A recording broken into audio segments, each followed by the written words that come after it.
All righty, all. Well, thank you for joining us for the innovation series. We're excited to have you in this space to gain tools, mindsets, and frameworks to help you in succeeding. So today our workshop is on where to play, how to find the right market for your innovation. And we're really excited to have you in this space. My name is Cameron Law, and I serve as the Executive Director of the Carlson Center for Innovation and Entrepreneurship. I'm joined by two of our team members. We have Arlene Miranda, who heads up our marketing and operations. She'll give the virtual wave there. And then we have Brian Gladden, who's one of our entrepreneurs in residence and helping build out this innovation series. And we're really excited to really lean into what we're all about at the Carlson Center, which is serving as a regional hub and platform for providing approachable and accessible entrepreneurial education, community, and support to enable startup founders from all backgrounds to ultimately start and scale their businesses. And we're excited to dive into this session today. But before we do, want to share just a little bit more about the innovation series and what's coming up for the rest of the series. So our next workshop is going to be tackling the entrepreneurial operating system, which is a way to gain alignment on your vision and ultimately get going on gaining some traction. We'll be tackling corporate innovation and ultimately looking at pirates in the Navy. And we have the author, Tunde Viki, who's going to be tackling that with us. We have then running lean on how to systematically build a startup with Ash Moria, who's the author and creator of the Lean at Canvas. We also will be tackling how to drive focus and alignment and engagement through OKRs with Ben Lamort, and he's the author of that. And then we're going to be tackling how to systematically test your business ideas and understanding the components of desirability, feasibility, and viability, and looking at your business models with David Bland. We'll also be looking at how to understand your customers and tackling jobs to be done. There's many more in between. We have Brian, who's going to be leading an awesome workshop on the business model canvas and value proposition canvas. And then also we'll be tackling social impact amongst other things. So if you're looking to learn more, we'll be sharing a link in the chat for you to register for those. These all will be virtual sessions. So as long as you register, we'll make sure you get that Zoom link and we'll make it accessible to you. And without further ado, I'll pass it over to Brian from our team to introduce a little bit more about our session today, and then introduce our speaker, who's going to be tackling where to play and how to find the right market for your innovation. So take it away, Brian. Awesome. Thank you, Cameron. Welcome, everybody. And I know probably still a few joining. Thanks for putting in the chat where you're from. We've got folks from all over the world, which is fantastic. So I know Sharon's in Israel, which is awesome. But I think the winner for the furthest away might actually be Amon in Cairo. Sharon and Amon can battle it. I don't know which one's actually farther from Sacramento. Very tight battle. It's a close one. Yeah. We've got I'm in the middle of the world anyway, so we are neighbors. Neighbors, there you go. We've got Brazil in the house. We've got Canada, and some other institutions that have EIRs as well. So really happy that we can start to collaborate in what we're doing at Sac State with other institutions around the world, because we were a little unique when it comes to how we do things and who we service. So without further ado, first, if you can put your cameras on, please do. I know I love it when I talk to see the faces. I'm sure Sharon does too. So if you're eating, I get it, but otherwise we'd love to see your faces. So why are we here? What are we talking about? Well, Dr. Sharon Tall helps entrepreneurs and managers discover the right market opportunities for their business. Together with Professor Mark Gruber, she wrote the book, Where to Play, to help teams choose a promising strategic focus and move forward with confidence. Sharon also founded and manages the Entrepreneurship Center at the Technion Israel Institute of Technology. So figuring out which market to focus on is one of the biggest, trickiest questions that both innovators and entrepreneurs face. How can early stage founders, as well as corporate innovation teams, juggle different strategic initiatives? How can they compare and prioritize multiple opportunities that seem promising? To overcome that challenge, Sharon and Mark rigorously studied and worked with hundreds of startups to create the Market Opportunity Navigator. This framework helps entrepreneurs identify, evaluate, prioritize their market opportunities for their business, so you can set your strategic focus and move forward with confidence. So I'm really happy that today Sharon's here to talk to us about the framework and the tools. And I'm sure you'll have many more questions, and hopefully it's just the tip of the iceberg that we can start to engage with. So without further ado, take it over, Sharon, and we'll look forward to Q&A at the end as well. All right. Okay. Thank you very much, both to Cameron and Brian, for this invitation and this nice introduction. I'm super excited to be here today. I was expecting a couple of people from Sacramento, but we actually, as you said, Brian, great to see people from all over the world. And I even see some familiar faces. Hi, Tanya and Paul. So great to see you all. So we're going to spend the next 52 or 60 minutes talking a little bit about a framework that we call the Market Opportunity Navigator to help you as managers or founders find the best market for your innovation. This innovation doesn't have to be technology. Could be advanced technology, but it could be any unique core competence that you are developing or that you already have as a company or a new venture. I'm going to dive straight into my slides, present to you a little bit what we will talk about, and then just walk us through the topic. Since it's quite a large crowd, we'll keep the questions to the end. So meanwhile, if you have any question whatsoever, just put it on the chat so we can refer to it later on. All right. While Sharon brings up her slides, just to let you know, we have bought several of Sharon's books and we want to give a couple of those away at the end, probably at least 3. We'll do a little raffle for some Q&A for the best engagement. So please be engaged and we'll get you a new book. Ooh, I didn't know that. Great. All right, so I'll talk about the Market Opportunity Navigator, a 3-step tool to help you map your opportunities and figure out where to play. Basically, I want to divide our 60 minutes as following. We'll start with a little bit of an overview. What is this tool and why should you care about it at all? Then we'll go through the 3 steps with a specific example, a case of a caged drone, and we'll wrap up the session with me showing you some of the wealth of supporting materials that we have for managers and founders who or educators that want to pick it up and actually get started with the where to play process. So let me start by just explaining how this methodology fits into the other tools that I'm pretty sure you're familiar with if you're here in this session, I guess. And that's basically the very great tools of the lean startup methodology. So we are all familiar, or will get familiar later on in this series, with the business model canvas. We, or some of us know the value proposition canvas to help us figure out how we actually design the product so that it really addresses the need of specific customers. And you might be familiar with the whole notion of the lean process of customer development, starting with validation of the target market and then only moving to execution and growth. All these great tools help us to find what we call product market fit inside a specific domain. So they take into account the fact that you already know what is your starting point, what is the starting position, where is the industry or the market that you're going to examine. What they don't tell you is where to start the search for your new business.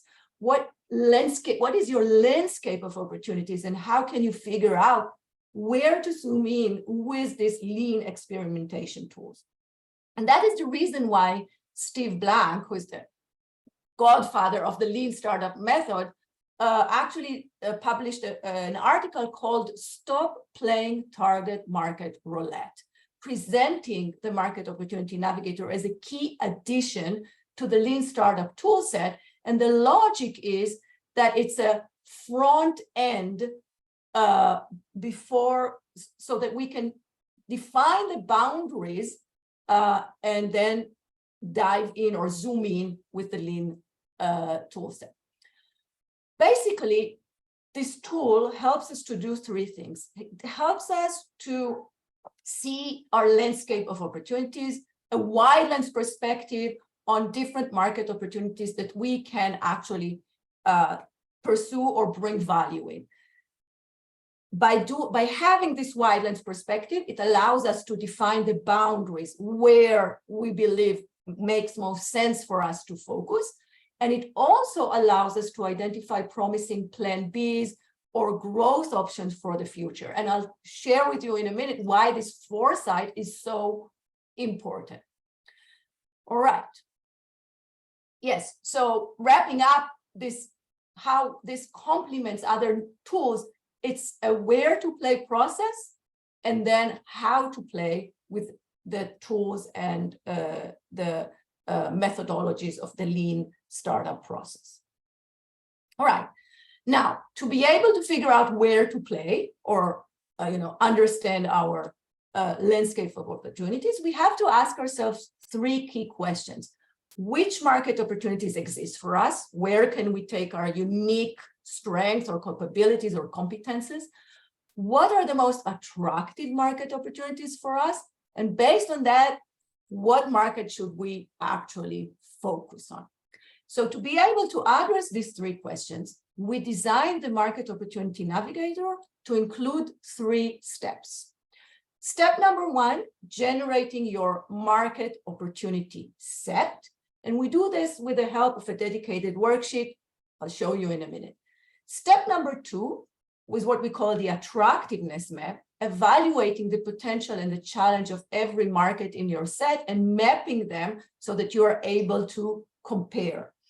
Step number 3 is what we call the agile focus dartboard or strategy, helping you to prioritize your opportunities, figure out which you'll be focusing on, which ones you keep open for backup or future growth, and which one you say no to and place in storage. So that's the prioritization step. And for each of these steps, we have a dedicated worksheet that actually maps out a structured process to get to this output that you see here. Now, before we dive into the worksheets, I want to just emphasize the value of a Where to Play project. I know we have in the crowd both people from startups and early stage ventures or educators of early stage ventures, and we also have consultants and managers or innovation people in larger organizations and corporates. So let's just make sure we understand the value of the process before we dive in. If you are a startup, the key value is really to help you figure out where to start building your business or where to focus. And by doing a structured process and making an informed decision, you can really move forward with confidence. If you are a larger enterprise or company, this systematic process really helps you to break the silos and see beyond your existing boundaries. Understand how you can leverage your core competence to bring value in completely new domains or industries, and then build the right innovation pipeline for your company. All right. And maybe the most important thing we want to emphasize here is that these are such a critical decisions to make. Where will you be focusing, or how will you grow? What would be your next innovation project? They're so important. We don't want to base them purely on luck or intuition, right? So the power of a structured, systematic process is in place here. All right. Now, let's shortly go through the process, and I'll try to blend how it works and some tips and insights on how to run the project most effectively. And we'll do this, we'll look at the process with an example. And the example that you see here is a Swiss-based startup called Flyability. And they developed this drone that you see here. It's a drone with a camera on top of it, but the unique thing about this drone is that it has a protective cage around it. And because it has a protective cage around it, it can really operate indoors in complex and confined spaces and even in contact with people. Let me just tell you the story so that you, follow the example more carefully.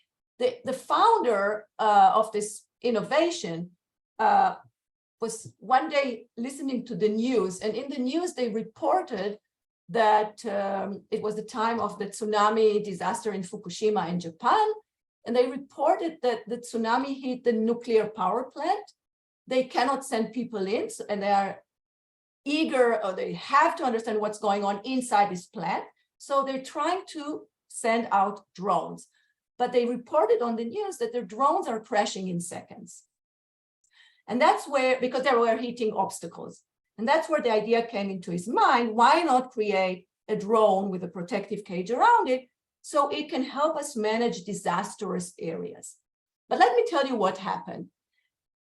As they started to work on a prototype of a cage drone, they realized that this invention or innovation can actually bring value in many different domains or for many different types of customers.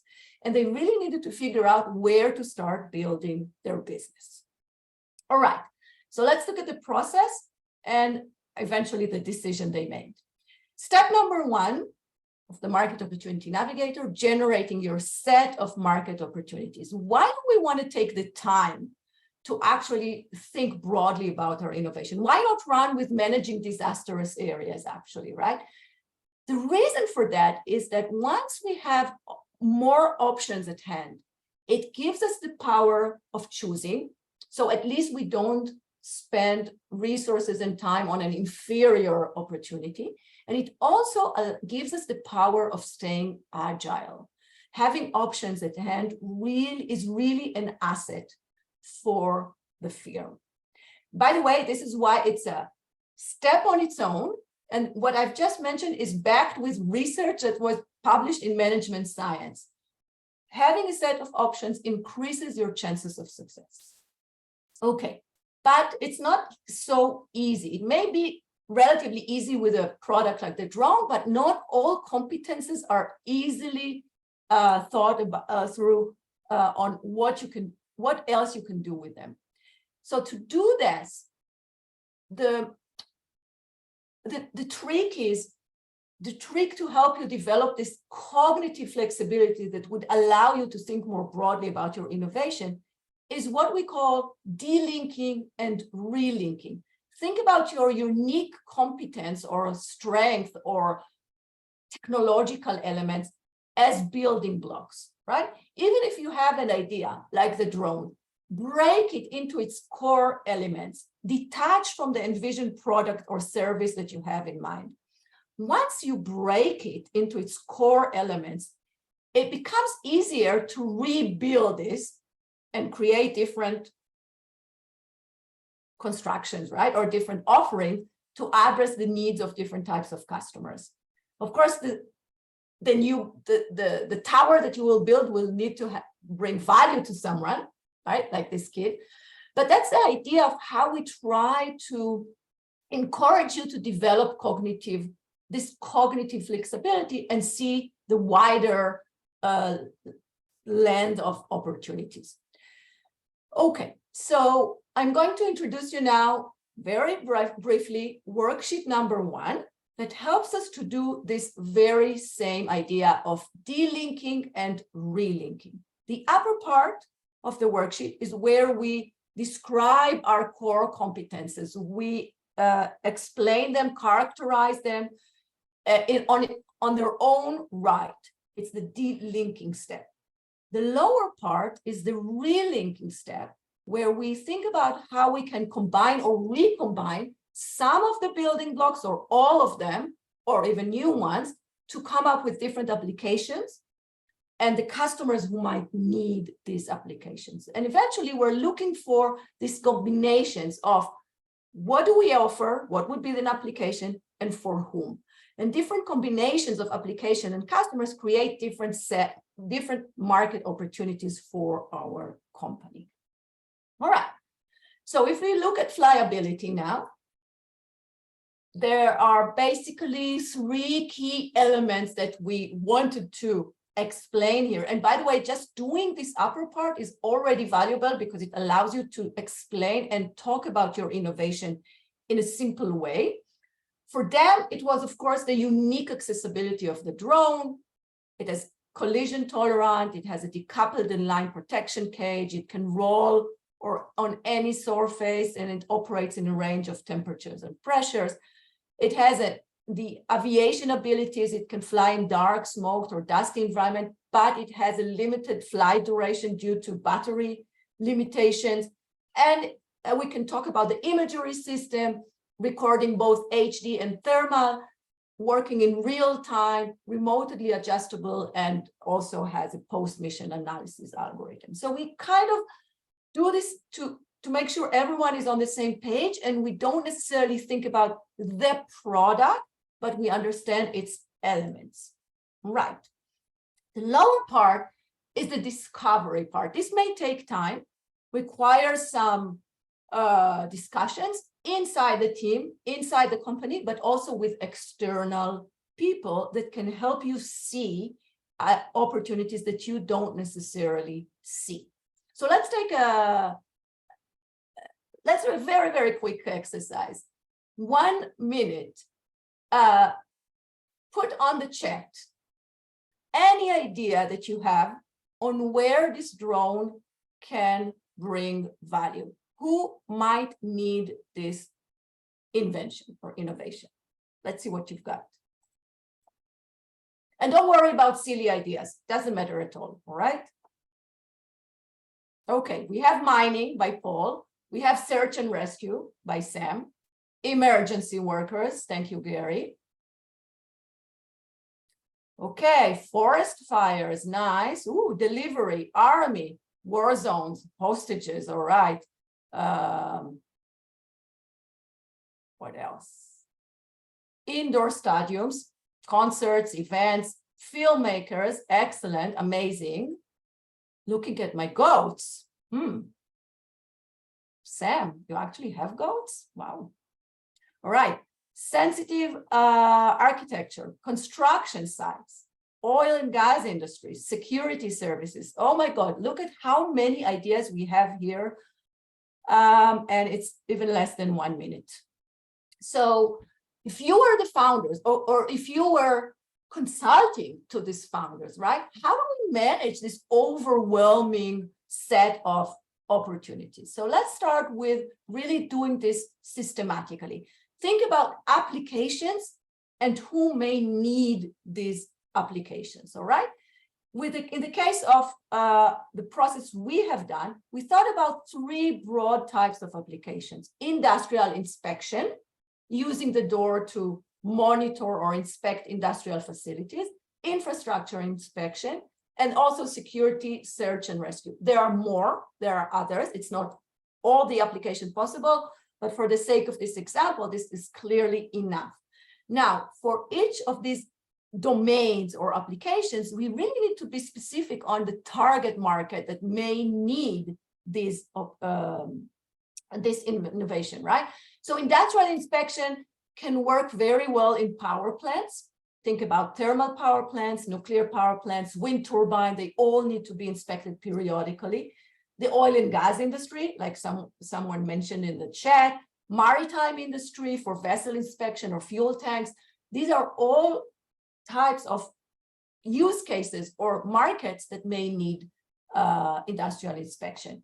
With the infrastructure inspection, you can think about bridges and dams for outdoor, or sewers and mines for indoor. With the security, we also heard this, we saw this on the chat. You can think about police forces, army, firefighters, and there are more.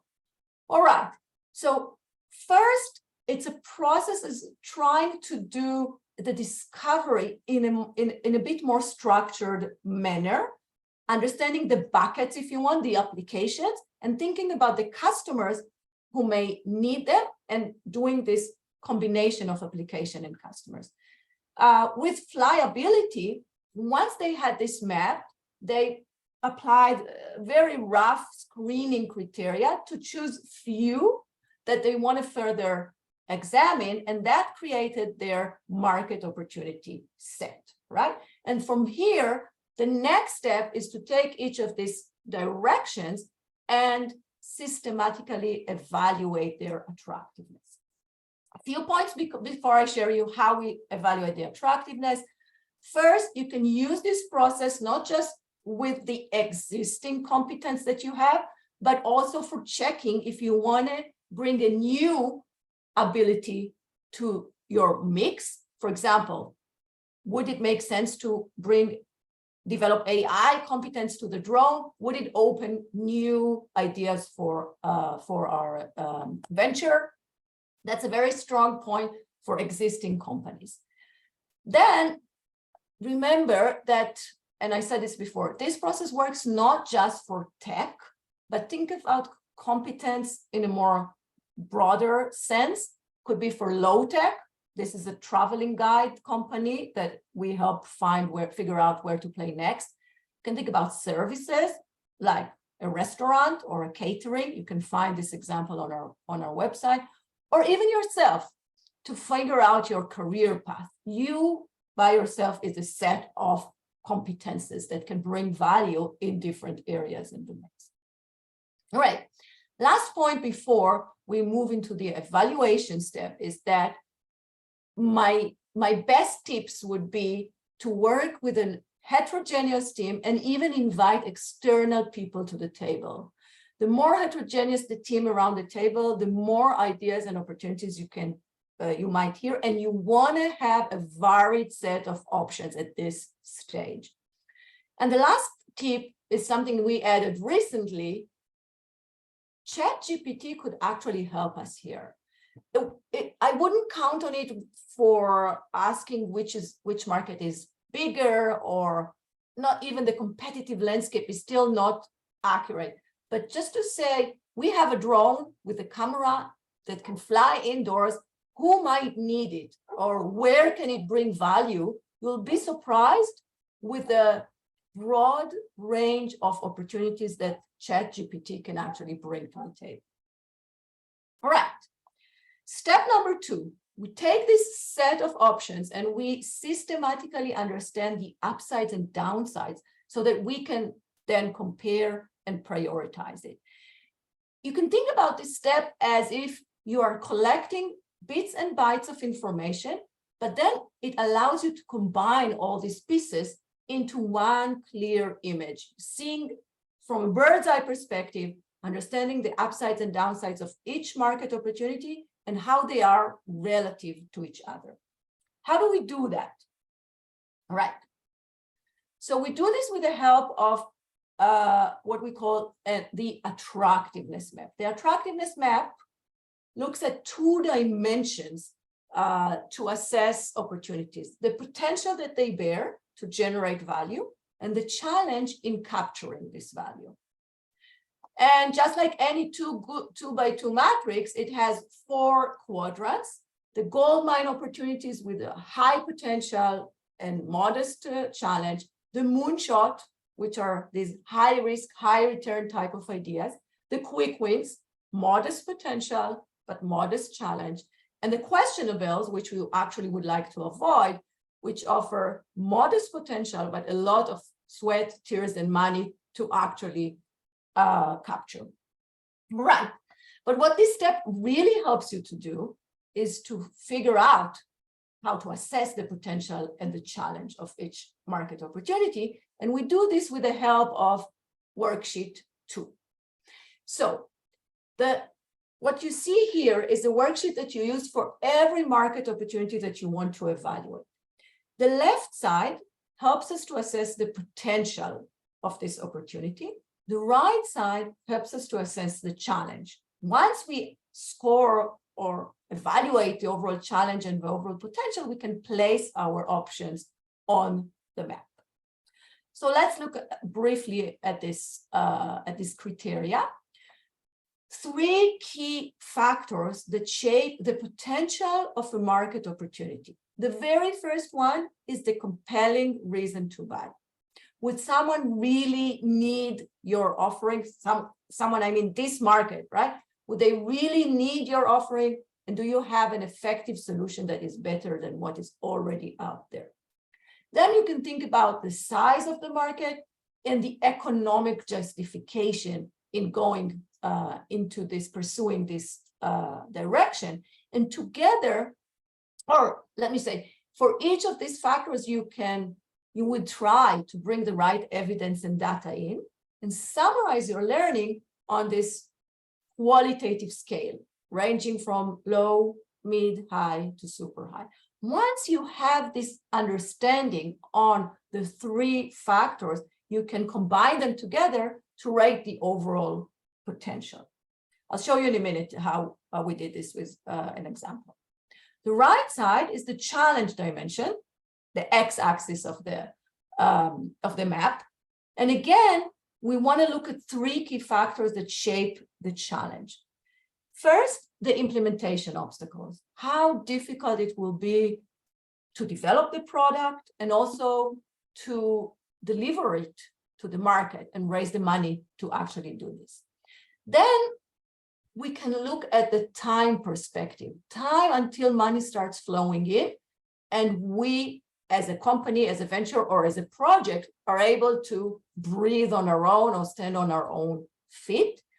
And lastly, it's the external risk in the business environment, things that we do not necessarily control, but may really hinder our success, like competitive threat or third-party dependencies. Think about regulation, for example, here.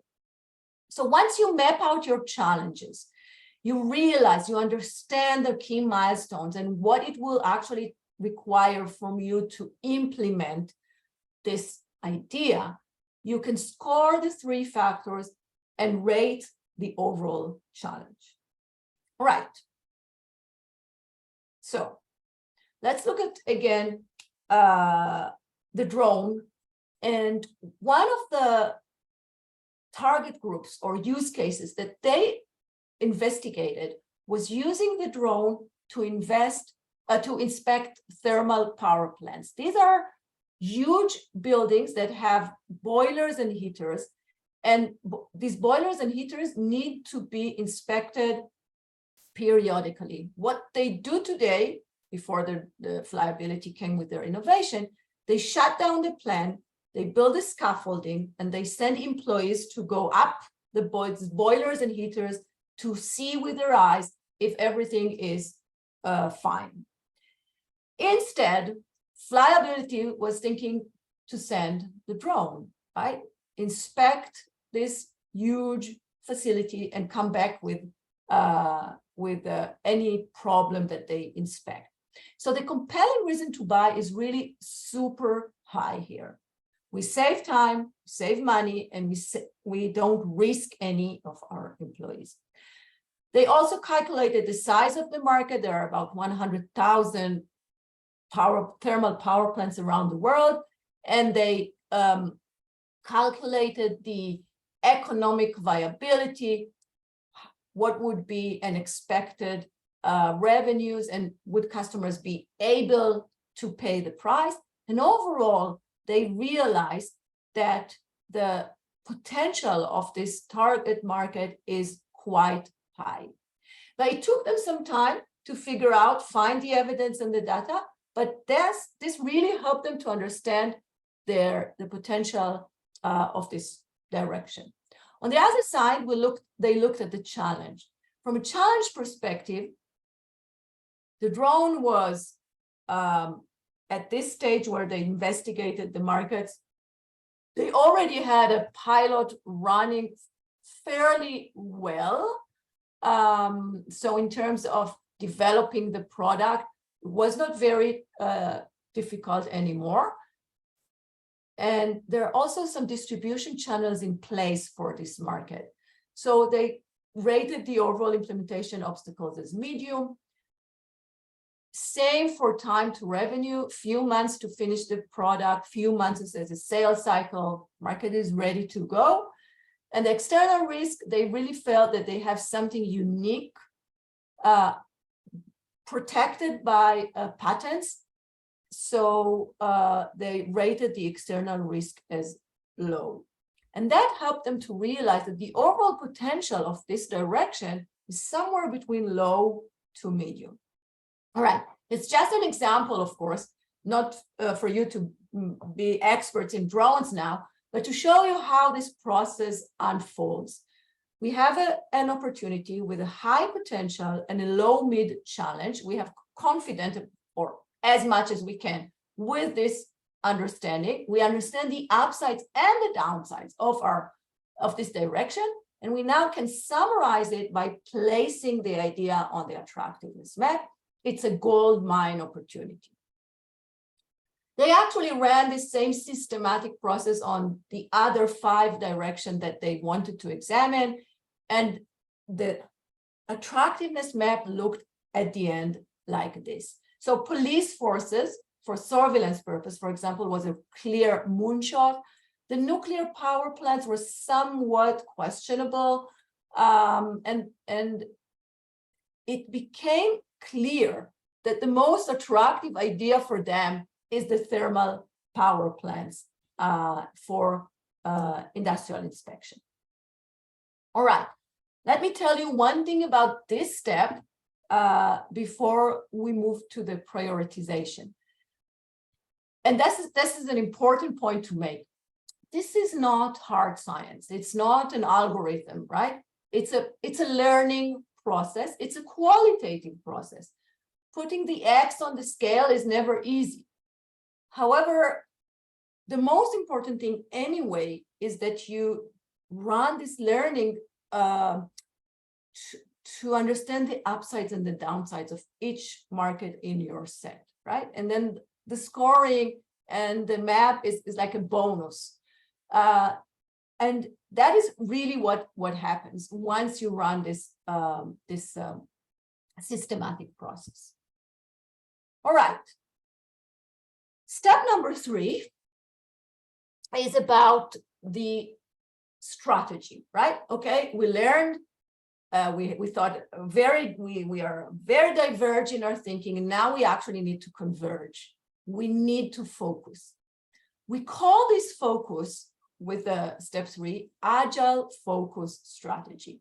The reason is that to have a good strategy, you need to clearly define the market that you will pursue now, your primary target, the one that you will be focusing on. And that's true even if you are a large company growing with an innovation, or if you're a very early stage startups. However, you also need to, I would say, consciously keep some additional directions open for the future, either for backup if you're not successful, or for growth if you are successful with the primary market. And this notion of keeping options open allows you to bake agility into the DNA of your venture, or the DNA of your project if you are a large corporate. Basically, focusing is never easy, right? It might feel like visiting a candy store. There are tons of opportunities. Many of them look interesting. We really want to eat everything. But believe me, if you eat it all, you'll be very sick. And it's true also for companies, right? You don't want to spread your resources too thinly. So you absolutely need to focus. But as I said, you prepare yourself with some related options that you keep open as a portfolio, as a foresight for the next steps to come. And having this foresight on where you would go next really influence many elements that you do today. Even think about how you develop your technology or file your patents if it's a technological innovation. What type of people you gather around you, how you build your culture, your brand name. A lot of these elements that you do today are influenced by the foresight that you have on where you can go next. It really helps you to build your organization in a more agile way from day one. All right. The way we try to help you to help founders or managers understand this or build a smart portfolio is starting with anchoring your primary market and then bringing these additional ideas and assessing if there are good candidates to be kept open as backup and future growth. And it's mainly a question of how related they are, synergetic, if you want, to your primary focus. All right. In terms of flyability, it became clear that they will focus on thermal power plants. Let me just show you one additional market and how you assess it. So one market that seemed also quite attractive is the oil and gas industry. The product, the drone, is quite similar, but not exactly the same because it would need to fly in explosive areas. The market, however, the customers are tightly related because it turned out that it's the same management companies that do the maintenance in both industries. So it's tightly related in terms of the customer. They can really leverage their success in one market to grow to the other. So it's ideal growth option, and they decided to keep it open. All right, just as an example, they did the same with the other options. And then once they have this reasoning, you can come back to the dartboard and map your strategy. What do you pursue now? What do you keep open? What do you place in storage? For flyability, this turned out to be a very successful decision. In just 6 months, they already had more than 2 million euros of sales and a lot of inbound requests. So a good strategic focus for the company. All right. Wrapping up, I want to say a couple of things. For me, I think going through a key strategic decision with a structured approach allows us not just to make an informed decision.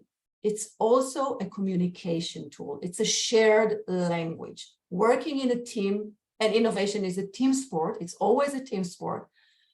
You can really put the thing on the table, discuss, debate, bring different perspectives. It's super powerful for airing your own biases and prior beliefs. And then it also offers guidance over time. You can always go back to it whenever you need to revisit your strategy and see what has changed and what do we need to do about it, if at all. Okay. Before we open the stage for questions or discussions, let me just share with you quickly some of the free resources that we have to support you if you want to pick it up and start working. Everything is on our website. So I share with you the address, or actually here it's wheretoplay.co. First, you can download the worksheet from the website.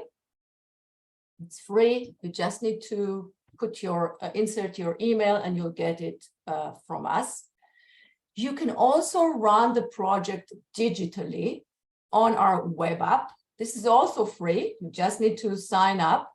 The web app maps this very same 3 steps and 3 worksheets, but you can work online. You can also invite others to share your project with others. You can open as many projects as you want, and it's for you forever. All right.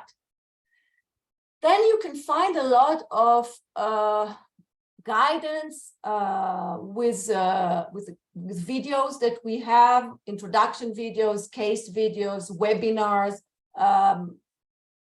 This could be teaching materials if you are an educator, or for yourself if you just want to refresh your memory. If you visit our blog, you will see tons of cases, examples, articles on, focusing on specific steps, really a lot of know-how on how to run the project or facilitate the process. And everything I just said, you can find in one place. It's a resource page on our website. You can tell us who you are, what type of resource you're looking for. Is it online training? Is it teaching material, case studies, worksheets, whatever? And you'll just have it there for you. Everything is completely free. Right. If you want to learn more, as Brian just said before, you might be the 3 luckiest people on this session to get the book, or you can order the book, of course. The book is called Where to Play, really takes you by the hand through the entire process. Or you can also register to the free online course on edX. It's called Find the Right Market for Your Innovation, a 5-week course, really that goes through the whole process with a few examples. Let me wrap up with what I want you to take out of this session today, but I'm happy to hear then your thoughts on what you take. For me, I would say there are 3 things to point out. The first one, and I already mentioned it, is the advantage of a structured process. It doesn't matter if you are a large company, if you are an early stage company, you know, being able to find structure in for critical decisions is really valuable.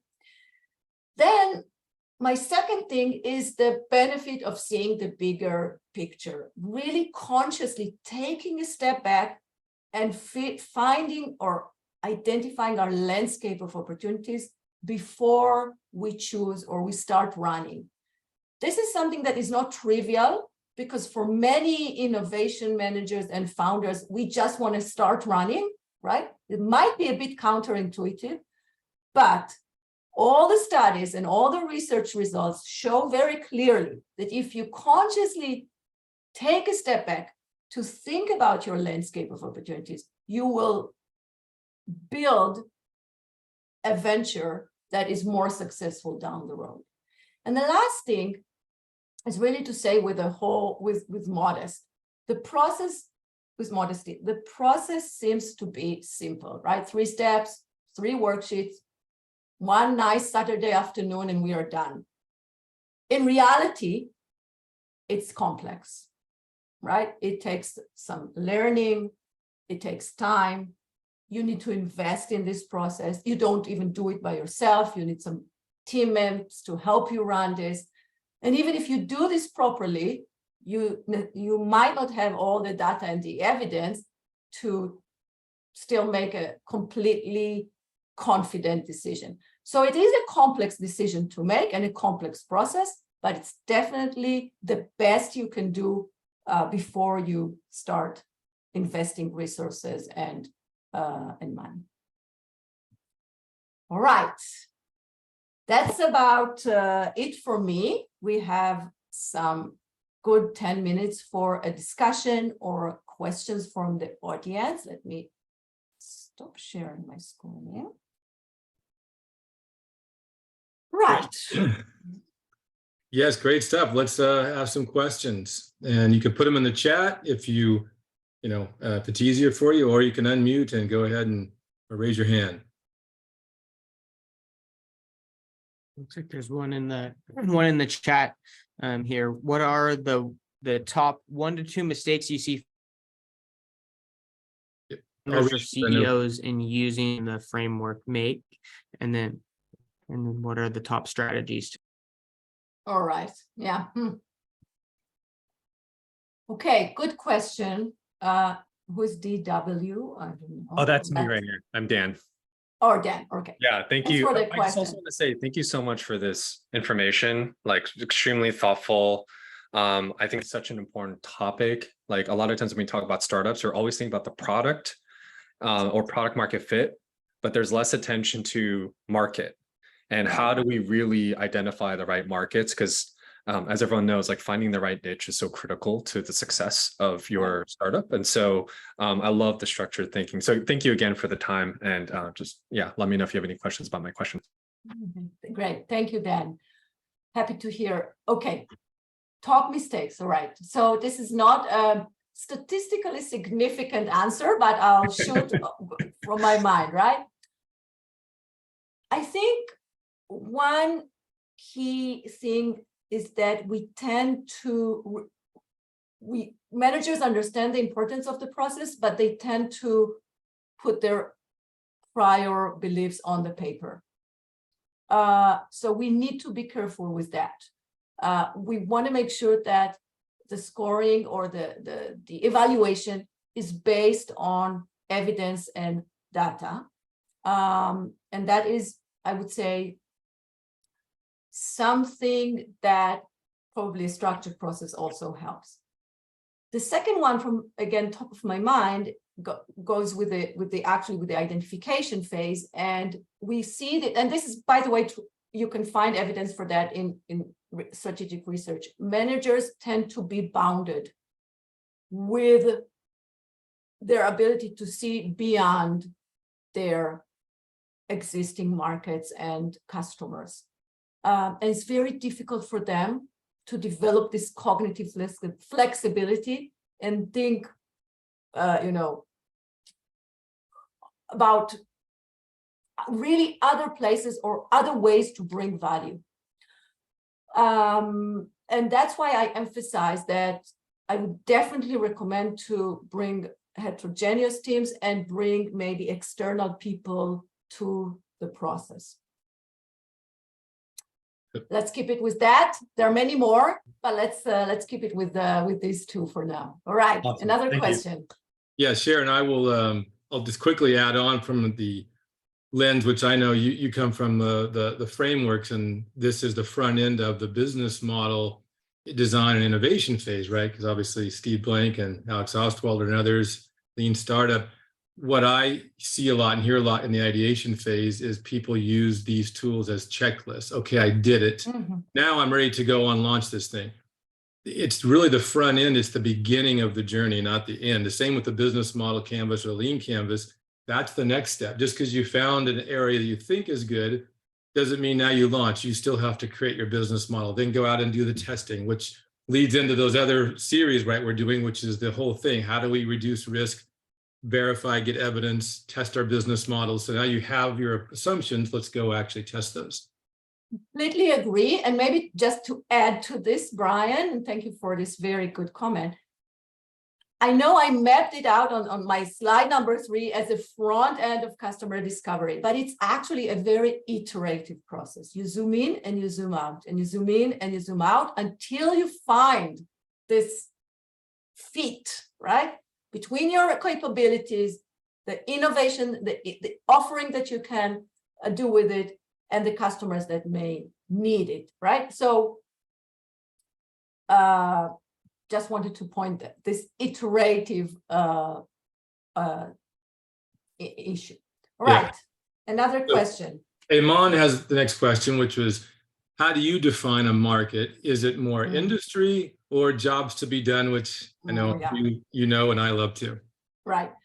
All right. So it actually depends, but I'll start by saying that for me, let's start with application first, okay? Because we have a market opportunity is a combination of an application and the customer. So the application can be an offering like the drone or the product.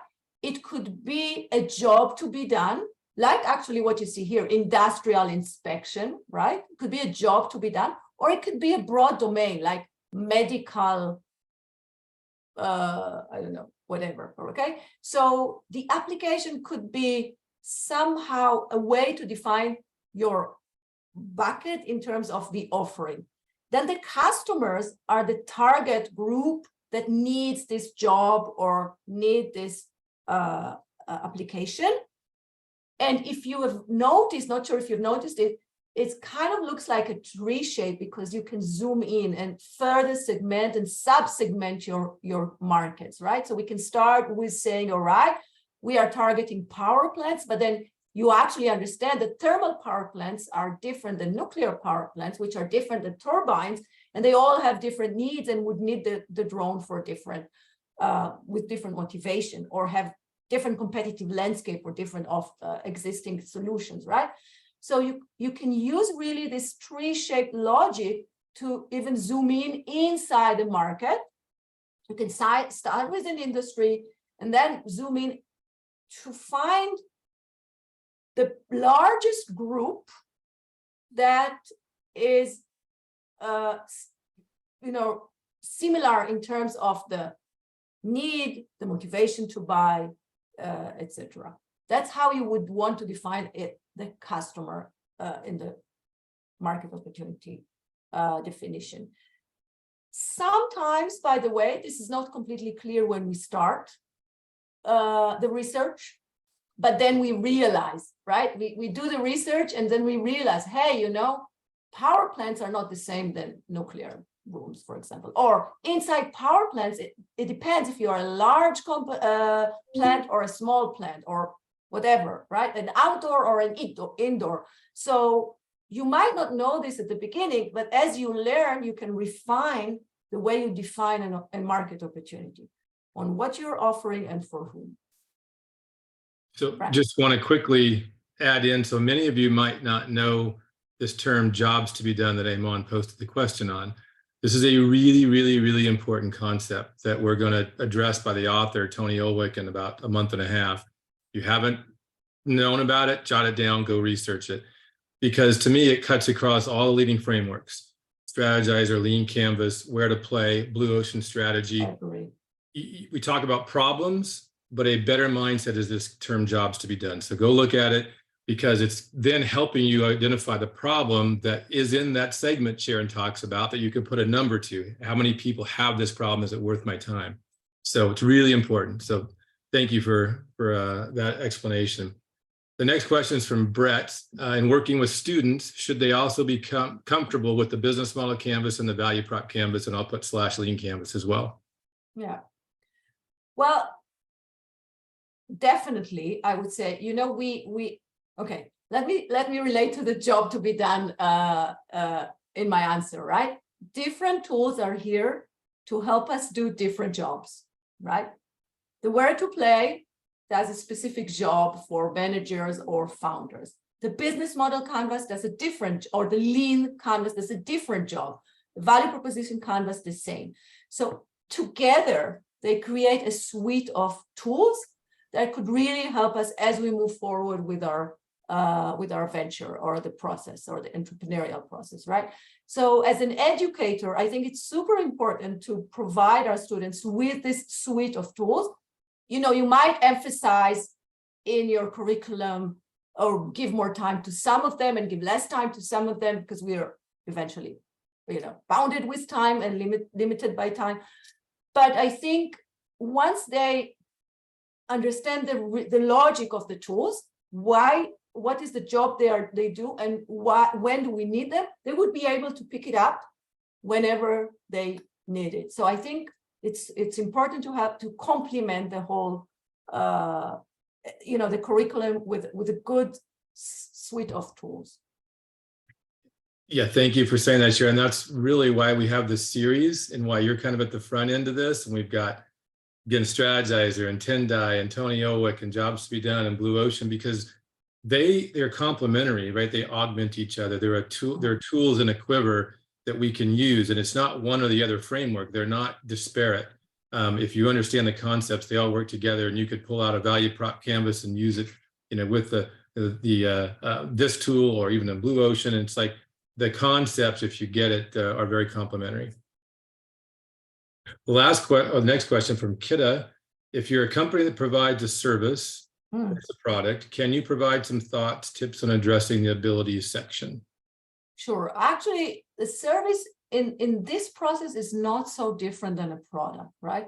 Because so you need some unique capabilities to offer the service, just like you need unique capabilities to build or design a product. And so it's not very different. You might find as you run through the process that you need to tweak a little bit some of the terminology, but other than that, it's exactly the same process for a service or for a product. If you want, check out the catering example on our blog, and you can see how it was done for a service there. Awesome. Thank you. Let's see your next question. Mukesh, how could one use this tool for evaluation of opportunities and capabilities in an ecosystem? I mean, I think you've touched on this, but if there's anything more you want to say, go ahead. Yeah. How could one use this tool for evaluation of opportunities and capabilities? So, Mukesh, I'm not sure what you mean with like, okay.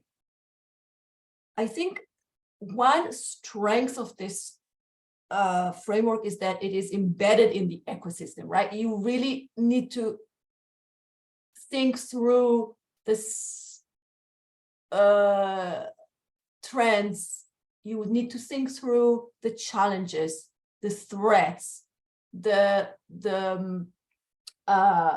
third parties that you will need to collaborate with. So they are all part of your ecosystem. If I understand your question correctly, that the ecosystem or understanding the ecosystem where you want to play is really part of your learning process to evaluate the market opportunity. Did I understand you well? Where are you, Mukesh? Mukesh, if you want to unmute or ask anything clarifying, go ahead. Otherwise, we'll move to the next question, which, let's see. Dave says, on the assessment chart, do you have the team defined variables so that you have the volume and so forth? Good. All right. Good question, Dave. I would, okay, here's the thing. We did not define what is low and what is super high, simply because it really depends on the industry, on the context, etc. For you, when you run the project on your own company or with a specific team, it's definitely possible to say, okay, in our context, let's say high tech, high growth ventures, right? You're needing a venture capital. A low market would be, as you said, like 1 million. A super high market would be 1 million, okay, for example. And then this helps us to give some quantitative measures. I would probably say the only one that is you're really able to do this is the size of the market volume. The rest are anyway more qualitative in nature, but I think it really makes sense to put the boundaries according to the context that you are assessing. Thank you very much. I think Dave said, Dave, you have more question? You're on mute. Yeah, you're on mute, Dave, if you're talking to us. Excellent presentation. You're hitting a really important piece. I've been, after being an executive at a large corporation and a couple of startups, that my rule was always make money, and my companies always made money. But we came up with a system that we were using probably for the last 20 years, which is somewhat similar. We called it the Market Attractiveness Matrix. And if you'd like, I'd be more than happy to share it with you. It has a lot of similarities with what you've done, or Cameron or Brian. I've enjoyed many of your seminars, and what you're doing is fantastic. If you'd like it, I can certainly share that with you. But there are some process differences, but it's trying to do exactly the same thing. And when you have the dartboard, if you will, to try and prioritize, one of the problems we've seen if we spend too much time on what comes next is the first time they hit any kind of an obstacle, big or small, they tend to pivot. Steve Blank talks about pivots, and they pivot immediately where it may just be a very small problem. So we tend to make the list, not go into too much detail in the priority, and then when they hit a real wall, look for the pivot and Right. or look for growth, things of that nature. Right. So thank you, Dave. I just put my email here on the chat. If you want to send me the framework, I'm always happy to see stuff like this. It's super interesting. Thanks for that. I wanted to say something else. What did I want to say? As you- comment. Yeah. Yeah, never as you mind. think about that, Cameron, maybe you can put up the slide again of the series. So the first link I know had an error. The last link works. So the rest of you, we would love you to do two things before we end today. One, go in and register for some of the upcoming seminars, starting again in 2 weeks. And I'm hoping that this leads into the last question that someone asked there, Sharon, to you, which is, what other frameworks and books and authors do you recommend that go and coincide with Where to Play? Hopefully Okay, it's a we can sit for the rest of the day and talk about other books. I personally think the list that you see, that you have here on the slide, is really, really great. First of all, it's an honor for me to be part of this distinguished list, and take this list as my personal recommendation for books on the topic. Before we say goodbye, let me just say that if you are interested in becoming a more expert on educating with Where to Play or consulting with Where to Play, you're more than welcome to check our consulting certificate program for consulting, for consultants and business leaders. You can find it as well on the web page. And maybe it's a great time for me to say thank you for this lovely crowd and great engagement. I really enjoyed it, and wish you all good luck with your entrepreneurial endeavors. Before we let you sign off, the survey is in the link or in the chat room, right? So please all of you go in there, because we're going to take those surveys. We're going to then do a random raffle draw for the 3 books. We'll get your address. We'll send them to you. So if you can do that now, great, put it up on your screen so you don't forget. Click on it. Click on our link to go into these seminars. But I want to make sure that we give a big zoom. So maybe we can stop sharing the screen, Cameron, and we can do the gallery view. There we go. We can all either put our videos and give the Zoom clap and wave and say thank you to Sharon so much, and awesome job, and appreciate all you've done. Thank you, Sharon. Thank you, Sharon. Thank you all. All right. Well, we hope to see you all, most of you, hopefully in a couple of weeks or throughout the year. Send us some, comments, questions. We're happy to have a chat with any of you, and we'll hopefully see you here in a few weeks. Righty. Thank you all, and we'll be following up with the recording. And thank you for the session, Sharon. Terrific job. Take care, everybody. All right. Bye. Bye. Bye.